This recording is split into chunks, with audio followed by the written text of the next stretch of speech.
Breaking news, the new head of Paramount telling CNN he is standing by South Park after another utterly scathing episode about the Trump administration. If there's one thing South Park has proven over nearly 3 decades, it's that nobody is safe.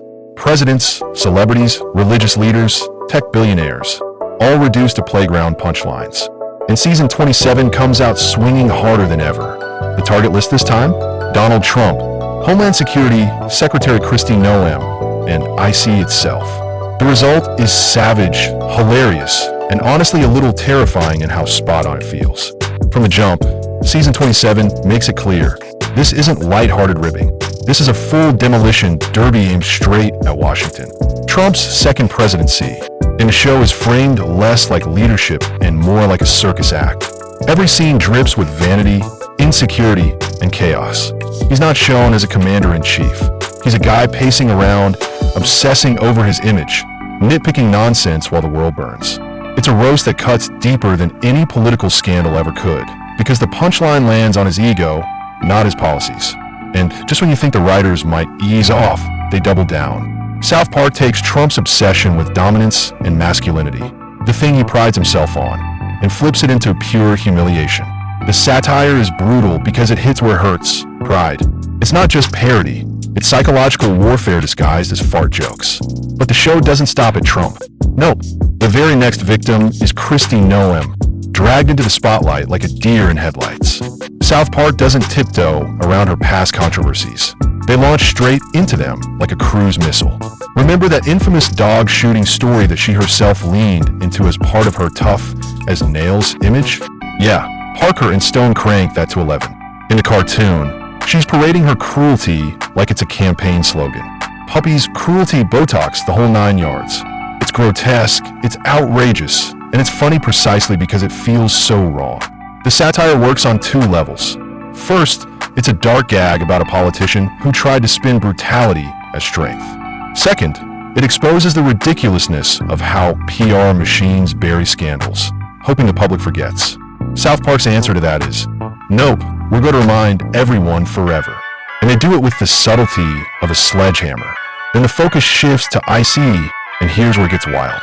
Instead of being portrayed as a feared government agency, ICE is turned into the equivalent of a sketchy strip mall employer. Anyone can get a badge. 0 vetting. 0 standards. Walk in, say you've got a nut, and boom, you're hired. That gag alone hits with a mix of absurdity and sting, because it echoes the real criticisms ICE has faced for years. Reckless raids, sloppy hiring, questionable training. To make the satire bite even harder, South Park throws a familiar face into the mix, Mr. Mackey. Yeah, the awkward school counselor who's been mumbling MK since the 90s suddenly finds himself out of work and signing up with ICE. The visual of Mackey bumbling through orientation is comedy gold, but the underlying joke is sharp. If this guy can get hired in 5 minutes, what does that say about the standards of the agency in real life? And it doesn't stop there. The episode escalates to pure chaos with ICE agents raiding places they have no business being, including, hilariously, heaven itself. Imagine government suits storming the afterlife like it's a border checkpoint. That's South Park's genius. Take a critique of unchecked authority, crank the absurdity until it's surreal, and still make it feel uncomfortably believable. Meanwhile, Kristi Noem's caricature gets darker with every scene. Her face literally starts falling off mid-speech, like a Halloween mask sliding off its glue. The symbolism couldn't be more obvious. A politician desperately clinging to a manufactured image that keeps slipping in public. South Park doesn't just mock her policies, they rip apart her persona. The real kicker?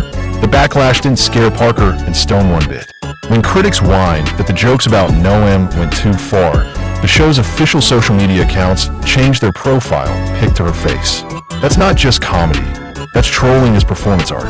It's South Park's way of saying, the harder you fight us, the harder we'll roast you.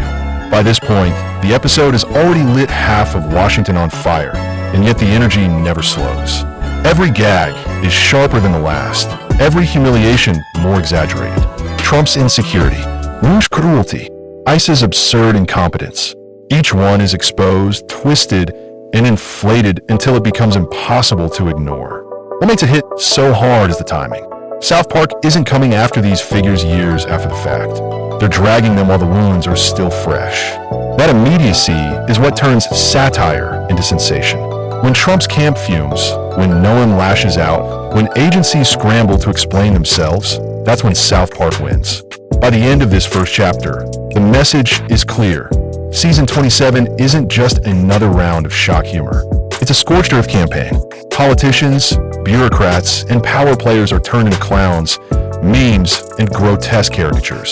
The audience isn't just laughing.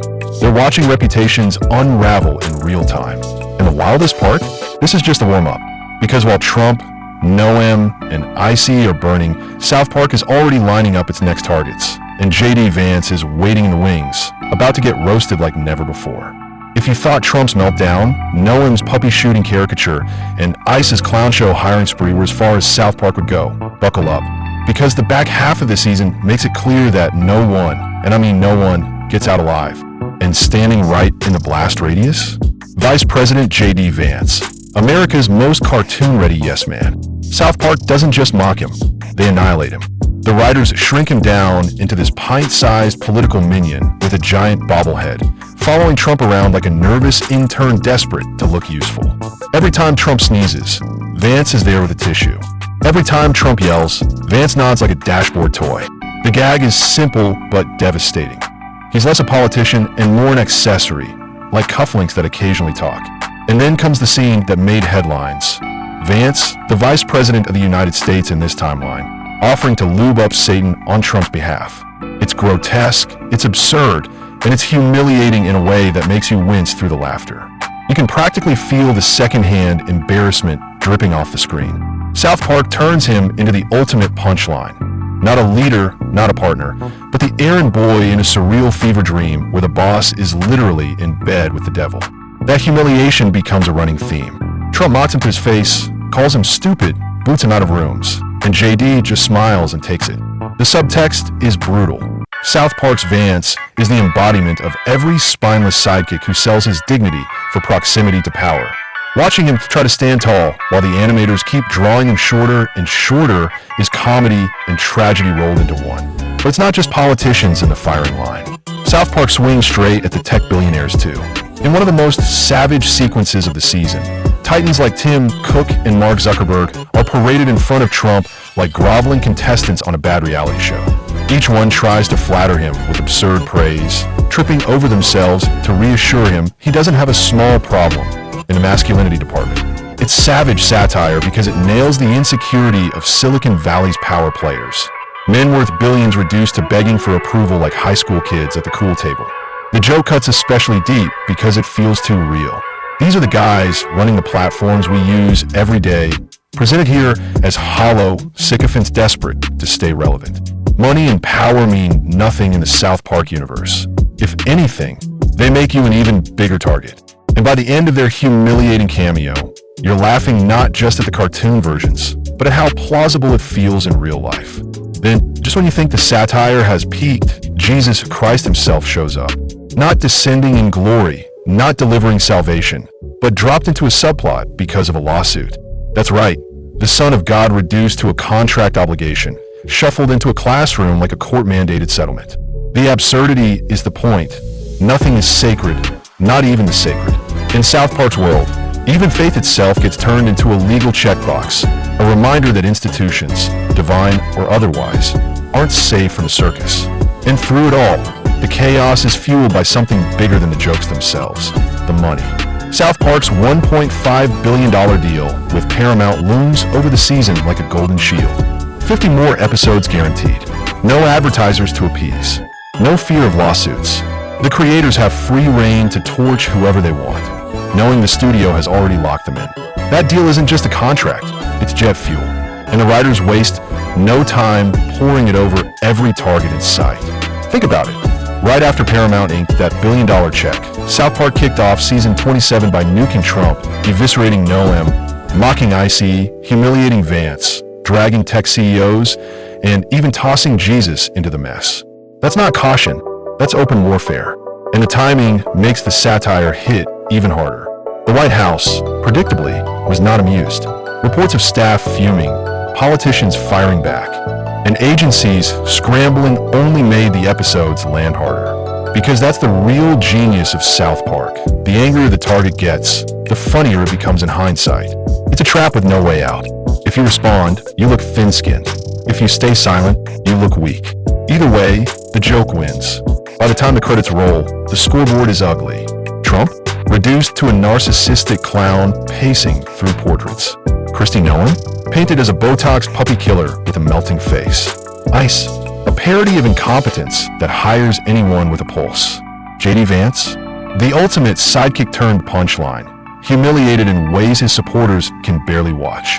Tech moguls, begging for validation like desperate influencers. Even Jesus, just another pawn in the cultural circus. It's not just another season of animated comedy. It's South Park turning American politics, media, and power into a carnival of humiliation. A $1.5 billion carnival, bankrolled and unstoppable. And fans love every second of it. The only real question left hanging in the air, after torching Trump, Noem, Vance, I see Silicon Valley, and the Son of God, who's next?